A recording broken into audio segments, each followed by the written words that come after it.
श्रीगुरुभ्यो नमः। हरि ओं। श्रीमहागणाधिपतये नमः। शुक्लांबरधरं विष्णुं शशिवर्णं चतुर्भुजं प्रसन्नवदनं ध्यायेत् सर्वविघ्नोपशान्तये।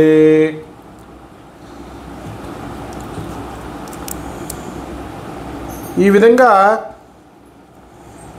సృష్టిని అడిగాడు మాట మన పరీక్షిత మహారాజు గారు శుక్రవారిని అడిగారు ఏమని,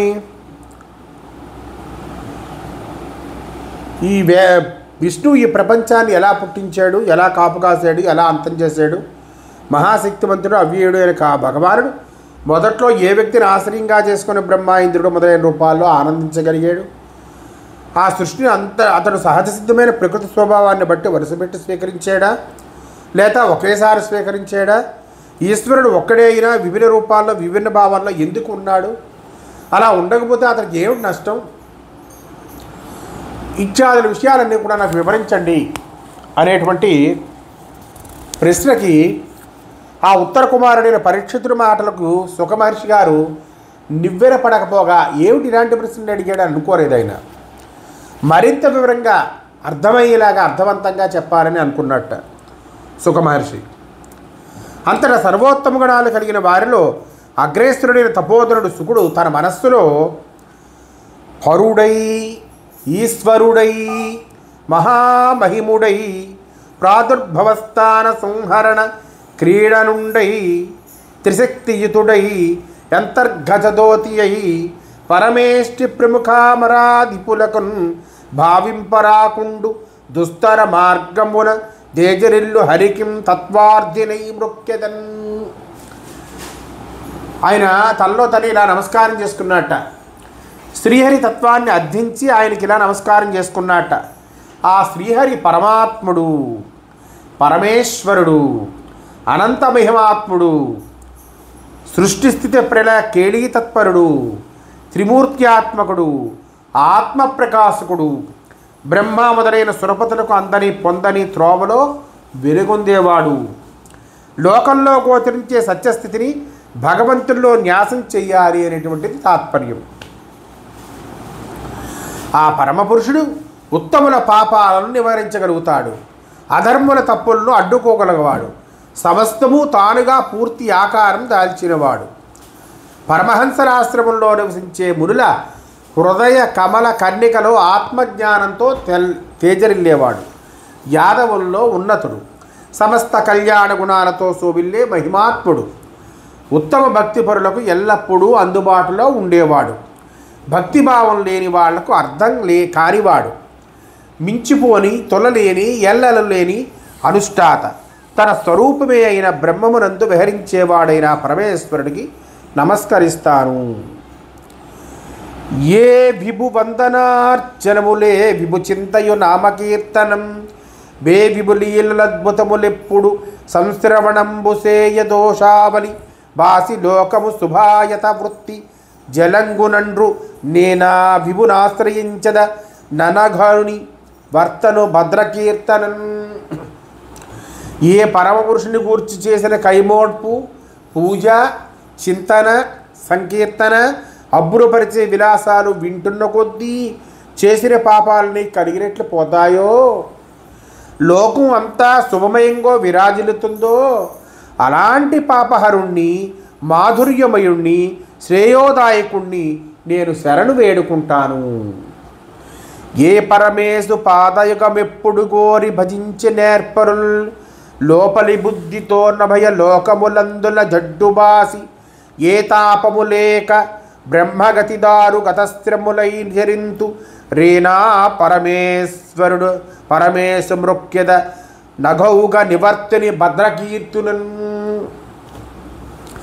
నేర్పులైన వారు ఏ పరమేశ్వరుని పాదయుగళాన్ని ఎల్లవేళలా కోరి పూజిస్తూ ఉంటారో, తమ అంతఃకరణలో ఇహపర లోకాల్లో సంబంధాన్ని విడిచిపెట్టి ఏ విధమైన కలత లేకుండా స్థిరంగా బ్రహ్మపదాన్ని చేరు మార్గములో చరిస్తూ ఉంటారో అట్టి పరమేశ్వరుడును, పాపహరుడును, భక్తి కీర్తనుడు అయిన విష్ణుమూర్తికి మొక్కుకుంటాను.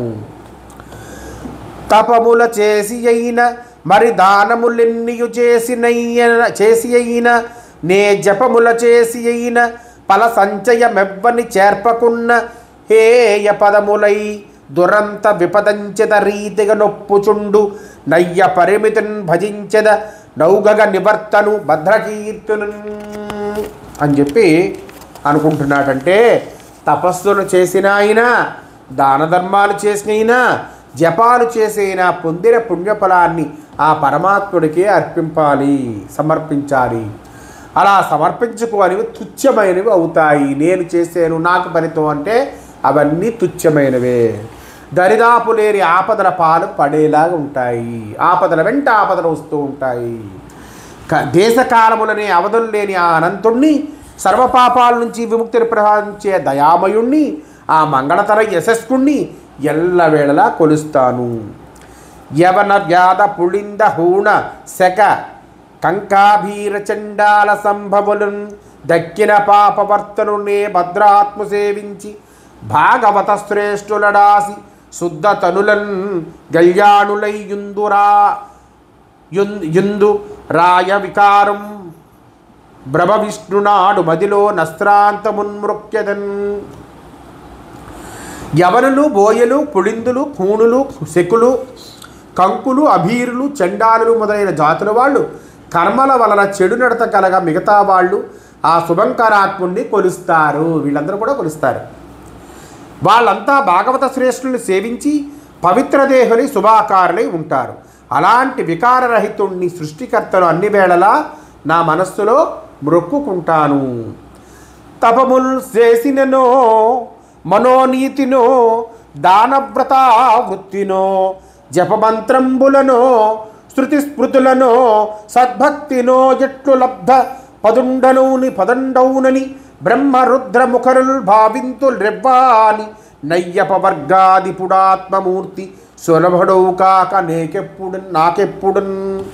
బ్రహ్మరుద్రుడు వంటి ముఖ్యులంతా ఆ సర్వాత్ముడు ముక్తిప్రదాత ఆత్మస్వరూప దర్శనం చేత సులభుడైన వాడు అయిన అతని పాదప్రాప్తి నాకు ఎలా కలుగుతుంది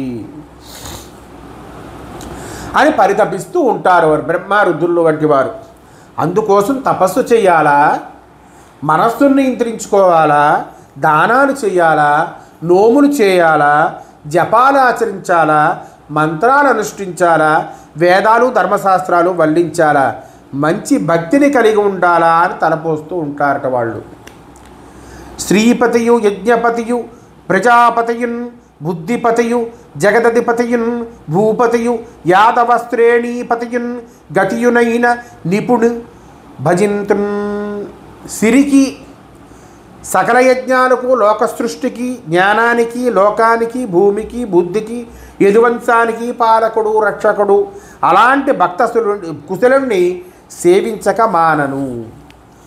అణువో కాకడు మహావిభవుడో యచ్చిన్నుడో చిన్నుడో గుణియో నిర్గుణుండో జటంచు విబుధుల్ గుంటీభవత్తత్వ మాగణులై ఏ విభుపాద పద్మ భజనోత్కర్షంబులం దత్వ నీక్షణముంజేసిదిరట్టి విష్ణువరమున్ సర్వాత్ము సేవించెదన్. ఆ పరమపురుషుడు అనుమాత్రుడా, మహామహిమాత్ముడా, అఖండుడు కానివాడా, గుణసహితుడా, గుణరహితుడా అని పండితుల తంటాలు పడుతూ తప్పుదారి పట్టి అసలు తత్వాన్ని తెలుసుకోలేక దేవదేవుని పాదకమలాలను ఆశ్రయించి భజనోత్కర్ష వల్ల యథార్థమైన ఆత్మతత్వాన్ని దర్శిస్తారు. నేను అటువంటి కైవల్యమూర్తిని, సర్వవ్యాపకుడిని, సర్వాంతస్వరూపుడిని సేవించుకుంటాను. జగదుత్పాన బుద్ధి బ్రహ్మకు మదిన్ సంధింప నూహించి ఏ భగవంతుండు సరస్వతింబనుప నా పద్మాశ్చదానవ్యమున్ మగనింగా వరిగించి తద్భువన సామ్రాజ్య స్థితిని సృష్టి పారకు చేసిన్ మును బ్రహ్మ నట్టి గుణి నారంభింతు సేవింపగన్. శ్రీమన్నారాయణుడు ఒకప్పుడు చతుర్ముఖుడికి లోక సృష్టి పట్ల తలంపు రామ కృష్ణ విష్ణు కలింపజేయాలని సంకల్పించాడు. అందుకు భగవానుడు సరస్వతిని నియోగించాడు. ఆ వాగ్దేవి తనకు తానుగా బ్రహ్మను హృదయనాథునిగా వరించింది. వేదరూపిణి అయి ఆయన ఆ ముఖమండలం నుండి వెలువడి ఆ బ్రహ్మను తిరుగులేని సృజన క్రియాపారంగతుణ్ణి చేసింది. అట్టి ఉత్తమ గుణవంతుడైన విష్ణువుని నేను ఉపాసించడం మొదలు పెడతాను. పూర్ణుడయ్యును మహాభూత పంచకయోగ మునమేనులను పురములు సృజించి పురములలో నుండి పురుష భావంబున దీపించునెవ్వడు ధీరవృత్తి పంచభూతములకును 5 నొకండింద్రియ ముల ప్రకాశింపించి భూరి మహిమ షోడశాత్మకుడన సోబిల్లి జీవత్వ నృత్య వినోదంబు నెరపచుండు నట్టి భగవంతుడవ్యయుడచ్యుతుండు మానసోదిత వాక్పుష్పమాలికలను మంజు నవరస మకరంద మహిమలుట్ట శిష్ట హృద్భావలీలల జేయుగాక జేయుగాత. తాను అంతటా నిండి ఉన్నవాడే అయినా పంచభూతాల పరస్పర సంయోగంతో శరీరములు అనే పురాన్ని పుట్టించాడు. అతడు వీటిల్లో పురుషభావంతో ఎలాంటి మార్పుని అంటని చిత్తంతో ప్రకాశిస్తూ ఉంటాడు. ఆయన పంచభూతాల్లో 11 ఇంద్రియాల తేజాన్ని ప్రసరింపజేసి వాటి మహత్యంతో 16 కళారూపాలతో వెలుగొందుతూ ఉంటాడు. వీటిలో జీవత్వం అనే నర్తన క్రీడ జరిపి వినోదిస్తూ ఉంటాడు. అటువంటి అవ్యయుడు స్థిరుడు అయిన భగవంతుడు తన మనస్సును అంకురించిన పూల వంటి కోమలమైన మాటల మాలికలతో నవరసాల మకరంద మాధుర్య సంపద ఉట్టిపడే విధంగా సజ్జనుల యొక్క హృదయాలలో వారి మనోభావాలలో తన దివ్య దర్శనాన్ని అనుగ్రహిస్తాడుగాక. ఆ స్వామి నా వాక్కులో నిలిచి ఉండుగాక. పురుషభావంబు అంటే పురాల్లో ఉండేవాడిని పురుషుడు అంటారు. ఆ పురాలు సూర్యగ్రహ నక్షత్ర తారకాదులు పంచభూతాలు జీవుల దేహాలు అనేవి. జీవుల దేహాలు కూడా పురాలే. జీవుల దేహాల్లో ఉండేవాడు కూడా పురుషోత్తముడే. జీవుల దేహాల్లో ఉండేవాడే పురుషోత్తముడు. షోడశాత్మకుడు పంచజ్ఞానేంద్రియాలు పంచకర్మేంద్రియాలు పంచభూతాలు మనస్సు అంటే 16 అయిపోయాయి కదా. ఆ పరమాత్ముని యొక్క 16 కళల రూపాలు. నవరసాలు శృంగారం హాస్యం కరుణ వీరం రౌద్రం భయానకం బీభత్సం అద్భుతం శాంతం.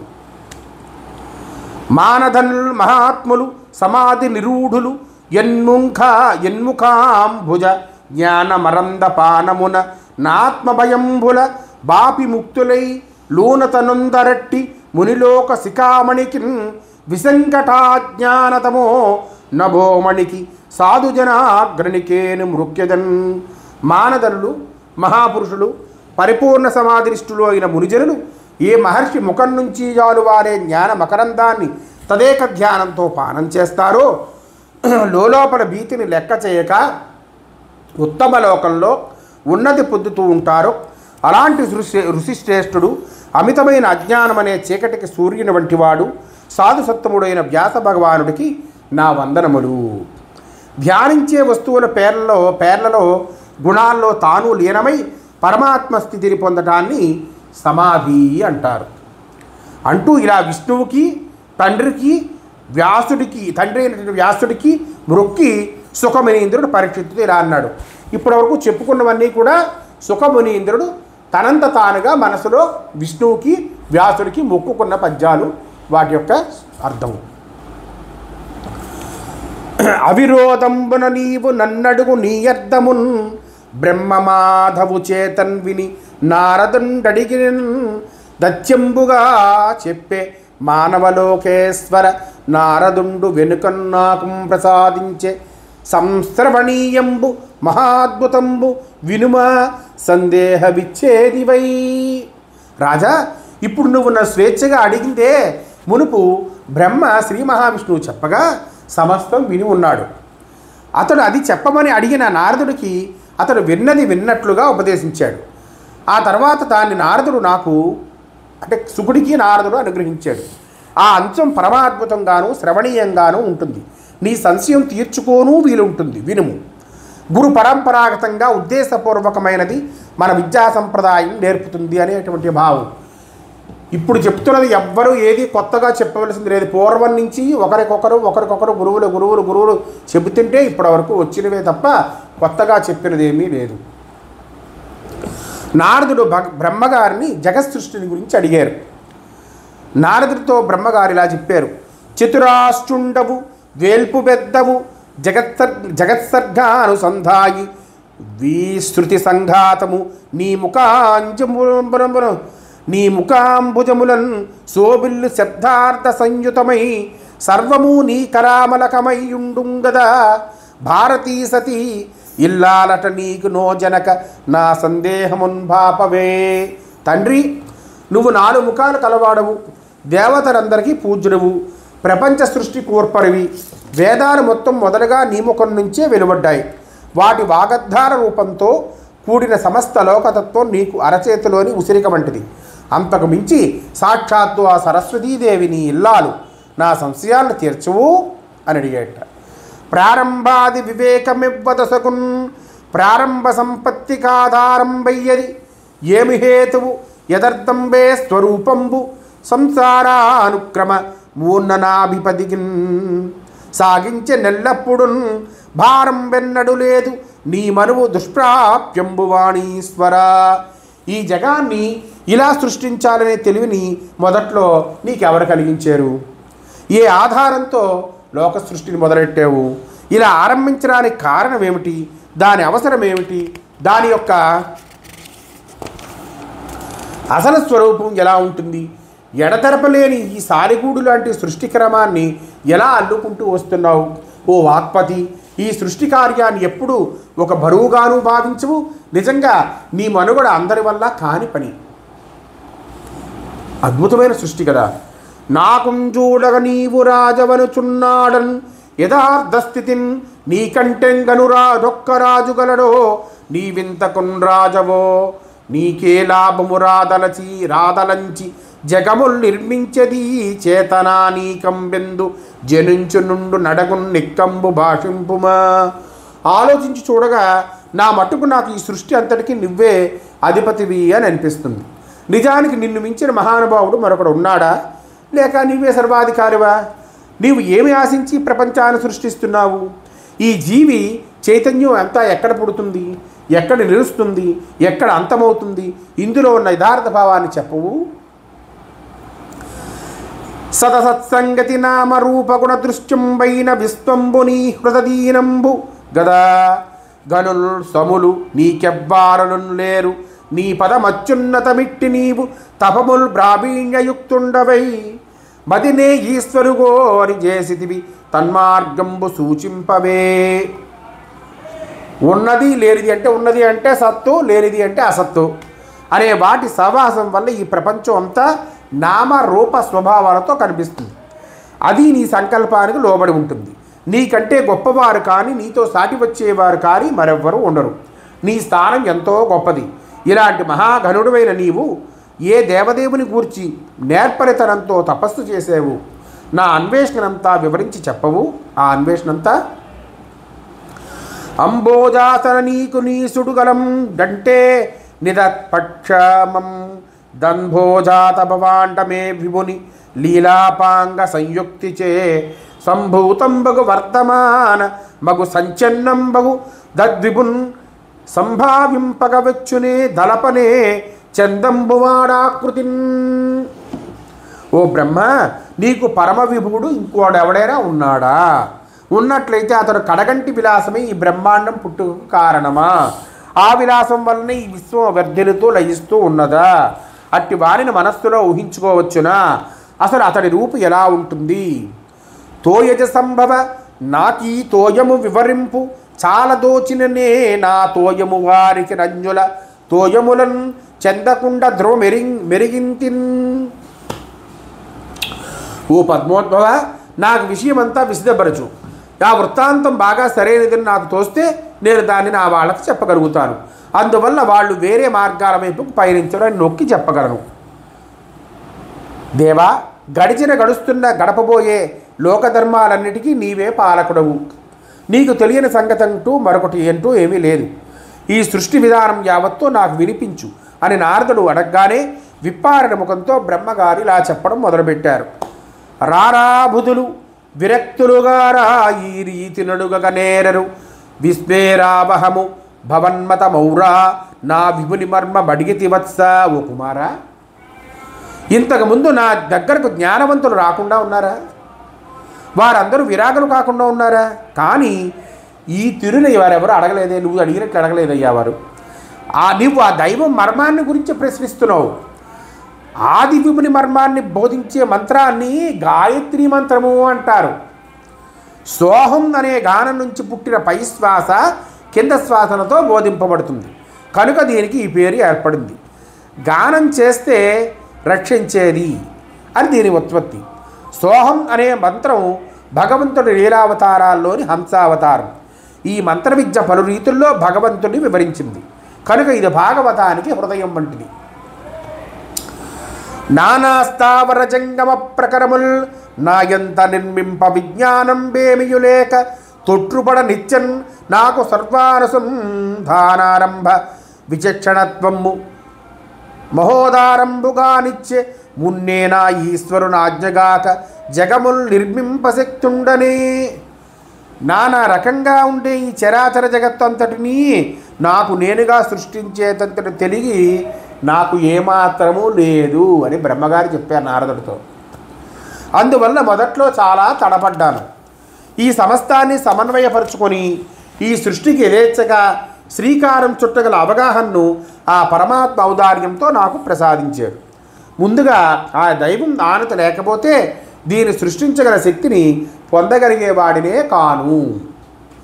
అనగా విశ్వమునెల్ల దీప్తముగా జేయన్నే సమర్థుండనే ఇన చంద్రానల తారకాగ్రహగణం వేరీతి నారీతి నెవ్వని దీప్తిం ప్రతిదీప్తమయ్యే భువనవ్రాతంబు దద్దీప్తి చేనను దీప్తం బగునట్టి ఈశ్వరునకే నశ్రాంతమున్మృక్యదన్. పుణ్యవర్తుడా, నేను ఈ లోకాన్నంతటినీ వెలిగింపజేసేటంతటి శక్తివంతుడేమీ కాదయ్యా.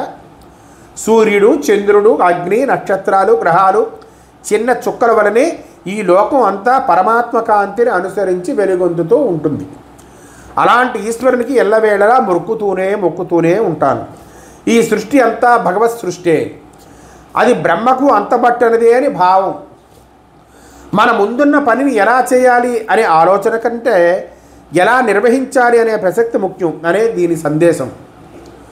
వినుమా ఈశ్వర దృష్టి మార్గమున నావేశింప శంకించి సిగ్గున సంకోచమునందు మాయవలనం గుంటీ భవత్ప్రజ్ఞచే నన్ను లోకేశ్వరుడంచు మృక్కు మతిహీన వ్రాతము చూచి నేనని సంబున్నగి ధిక్కరింతు హరి మాయాకృత్యమంచున్ సుతా. విను, ఈశ్వరుడు నుండి పుట్టిన మాయ అతని బుద్ధి యందు ప్రవేశించడానికి సందేహించింది, సిగ్గుతో ముడుచుకుపోయింది. ఆ మాయకు లొంగి ప్రజ్ఞను కోల్పోయిన వారు నన్నే జగద్గురువు అనుకొని అదే పనిగా దండాలు పెడుతూ ఉంటారు. నాయన, ఈ బుద్ధిహీనలను చూసి ఇది నేను హరిమాయగా భావించి నాలో నేనే నవ్వుకుంటాను. నన్ను దండా పెట్టేవారిని చూసి నాలో నేనే నవ్వుకుంటానని బ్రహ్మగారు చెప్తున్నాడు. నేను ఆ మొక్కుల్ని ఎన్నడూ స్వీకరించినవి నావి కాదుగా. ఎవరైనా తనలోని మహత్యాన్ని తనదిగా ఆపాదించి ఆదరించేటప్పుడు భాగవతుడు తాను దైవపరం చేయడం ముఖ్యం అని దీని సందేశం. అంటే బ్రహ్మగారు అంతటి వాడే ఆ మొక్కులు నావి కాదు అని అన్నాడంటే మనంతటి వారు ఎవరో. జీవుడిగా పుట్టింది ఆ దైవం మాయ వల్లే కదా.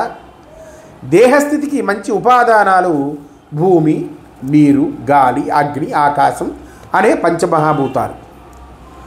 వీటి పుట్టుకు కారణాలై విధిగా చేయదగ్గ కర్మలు, వాటిని గురించి కలవరం పుట్టించే కాలము, ఆ కాలంలోని మార్పు కారణమైన స్వభావము, ఆయా కర్మఫలాన్ని అనుభవించే జీవుడు వాసుదేవుడే అని తెలుసుకో. ఇవన్నీ ఆ వాసుదేవుడికి భిన్నమైనదంటూ ఏమీ లేదు, ఇది నిశ్చయం. 14 లోకాలు శ్రీహరిచే నియమితమైనవే. సురులంతా ఆ దివ్య స్వభావం శరీరం నుంచి పుట్టినవారే. వేదాలు, యాగాలు, తపస్సులు, యోగాలు, విజ్ఞానం ఇవన్నీ నారాయణుడికి చెందినవే. తెలివి వల్ల సిద్ధించేదంతా విష్ణువు లోబడి ఉన్నదే. సర్వాంతర్యామి, సర్వాత్ముడు, అన్నిటికీ సాక్షిభూతుడు ఆ పరమేశ్వరుడే. అతని అనుగ్రహం వల్ల ప్రేరితుడై అతని దీపింపజేస్తున్న ప్రపంచాన్ని నేను సృష్టించేస్తున్నాను. శరీరధారి ఉన్న గుణరహితుడైన ఈశ్వరుడి నుంచి సత్వరజస్తమో గుణాలు కలుగుతూ ఉంటాయి. ఈ వరుసగా పుట్టుకకు, మనుగడకు, మరణానికి కార్యకారణ కర్తృత్వ భావనల్లో సానుకూలం అవుతూ ఉంటాయి. అసలు ద్రవ్యాలైన పంచమహాభూతాలు, జ్ఞానమూర్తులైన దేవతలు, క్రియారూపాయన ఇంద్రియాలు ఈ మూడింటిని ఆశ్రయిస్తాయి. వీటిని హరి ఎప్పుడూ విడిచి ఉండేవాడే అయినా మాయా ప్రభావం వల్ల ఈ మూడు గణాలు జీవుణ్ణి కట్టిపడేస్తాయి. జీవుడి చుట్టూ అల్లుకుని ఆవరించి ఉన్న ఈ మూడు హేతువులు అవడం వల్ల అతని స్వరూపాన్ని ఇతరులు గుర్తించలేరు. తనకు మాత్రమే గోచరించే గుణం ఉండే పరమేశ్వరుడు ఇలా విహరిస్తూ ఉంటాడు. నాయనా, ఆ పరమాత్ముడికి అంతము లేదు. ఈ సమస్త లోకాలకు, నాకు, నీకు, మాయకు, సర్వజీవకోటికి శ్రీహరే నాయకుడు. ఇతర కంటే మరొకటి ఏది ఈ భూప్రపంచంలో ఉండనే ఉండదు. వినుము, ఆ పరమదైవం మాయకు పాలకుడు. తన మాయ వలన దైవస్థానం వల్ల లభించిన కాలము, జీవుడు, అదృష్టము అంటే కర్మము, స్వభావం అనే మూడు అంశాలలో వివిధ రకాలుగా సృష్టింపజేయాలని గట్టిగా ఒక నిశ్చయానికి వచ్చి ఆ పనికి పూనుకున్నాడైన. ఈశ్వరుడు ఆశ్రయించిన తత్వం మహత్తు. దానివల్ల కాలాన్ని, దాని నుంచి ఒకటిగా గుణాలన్నింటినీ కూడా మేళవించాడు. స్వభావానికి రూపమిచ్చి దానిని సృష్టిగా మలచాడు. జీవుడి పుణ్యపాప రూపమైన కర్మ, అదృష్టం నుంచి జన్మను కలిగించాడు. జీవుడి పుణ్యపాప రూపమైనటువంటి కర్మ వల్ల జన్మలు కలుగుతాయి. ఆ మహత్తత్వం రజోగుణం సత్వగుణాలతో విస్తరించి వైకారిక రూపు పొందింది. అందువల్ల అహంకారం ఏర్పడింది. ఇది తమోగుణ ప్రధానం గలది. ఇది పంచమహాభూతాలు, జ్ఞానేంద్రియాలు, కర్మేంద్రియాలతో కూడుకుంది. ఈ అహం కూడా ద్రవ్యశక్తి గల తామసం, క్రియాశక్తి గల రాజసం అని, జ్ఞానశక్తి గల సాత్వికం అని మూడు రూపాంతరాలు చెందింది. వీటిలో ఆ పంచభూతాల సృష్టికి మూలం అయినది తామస అహం. దీని వికృతి ఆకాశంగా ఏర్పడింది. దీని గుణం శబ్దం. ఆ శబ్దం చాలా సూక్ష్మరూపం కలిగి ఉంటుంది. ఇది పరిశీలించి చూసి తెలుసుకోవడము. ఆకాశం నుంచి వాయువు ఏర్పడింది. దీనికి కారకమైన ఆకాశంలో పొందిక వల్ల శబ్ద, స్పర్శ అనే రెండు గుణాలు కలిగి ఉంటుంది. వాయువుకి శబ్దం ఉంటుంది, స్పర్శ ఉంటుంది. ఇది శరీరంలో ప్రాణ రూపంలో ఉంటుంది. ఆ వాయువునందు ఇంద్రియాల ఆరోగ్యం, మానసిక శక్తి, దేహపుష్టి ఉంటాయి. ఇవి ఓజస్సు, జీవశక్తి, బలం అనే వాటికి హేతువులై ఉంటాయి. వాయువు నుంచి తేజస్సు ఏర్పడుతుంది. రూపం, స్పర్శం, శబ్దం అనేవి దాని గుణాలు. తేజస్సు గుణాలు రూపం, స్పర్శం, శబ్దం. ఈ మూడు గుణాలు కలిసి తేజస్సు. తేజస్సు నుండి జలం ఏర్పడుతుంది. రస, రూప, స్పర్శం, శబ్దం అనేవి దీని గుణాలు, జలానికి ఉండే గుణాలు. జలం నుంచి భూమి ఏర్పడుతుంది. గంధం అంటే దానికి వాసన ఉంటుంది. గంధం, రసం, రూపం, శబ్దం, స్పర్శం అనే 5 గుణాలు దీని గుణాలు. అన్నిటికీ తామస అహంకారం మూలం. దీనికి సాత్విక అహంకారం వికారానికి లోనైనప్పుడు మనసు నుండి పుట్టింది. దీని దైవం చంద్రుడు. ఇంకా ఈ అహం నుంచి దిక్కులు, వాయువు, సూర్యుడు, వరుణుడు, అశ్విని దేవతలు, అగ్ని, ఇంద్రుడు, ఉపేంద్రుడు, మిత్రుడు, ప్రజాపతి అని 10 మంది దేవతలు పుట్టారు. రాజసహంకారం తేజస్సుకు సంబంధించింది. దీని నుండి 10 ఇంద్రియాలు ఏర్పడ్డాయి.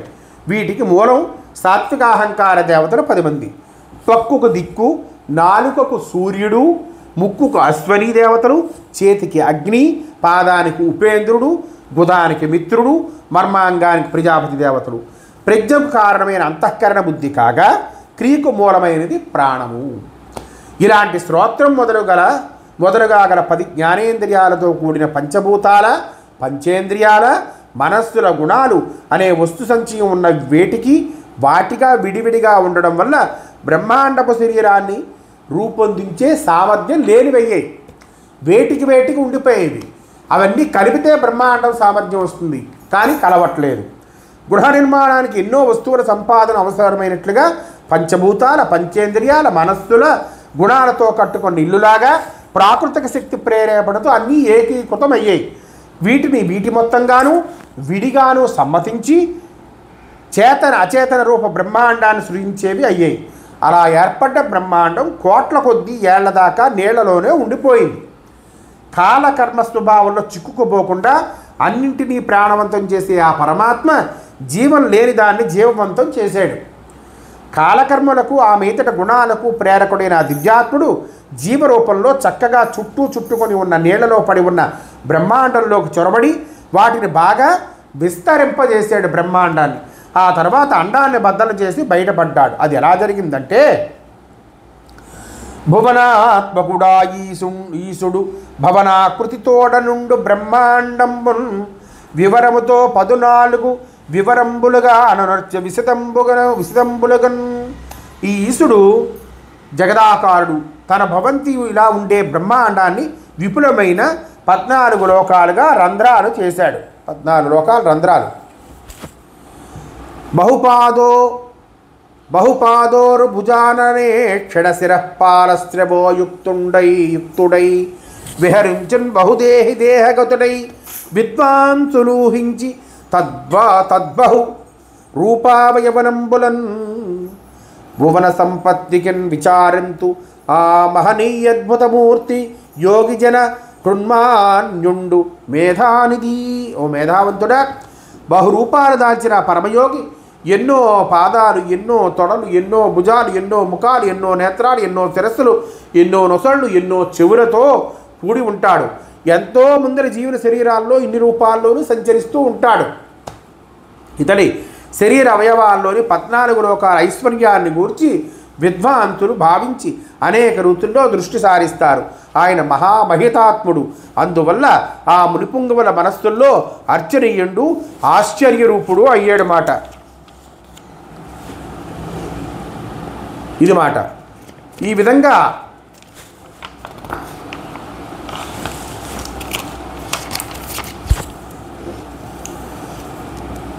విరాట్ రూపంలో ఎలా ఆవిర్భవిస్తుందో మనం తెలుసుకుంటున్నమాట. ఈ తర్వాత మనం వచ్చే భాగంలో ఈ 14 భువనాలు, 7 లోకాలు పైన, 7 లోకాలు విష్ణువు కింద నుండే భాగం, వీటి వివరాలన్నీ కూడా వచ్చేటువంటి భాగంలో తెలుసుకుందాం. హరి ఓం శ్రీకృష్ణార్పణమస్తు.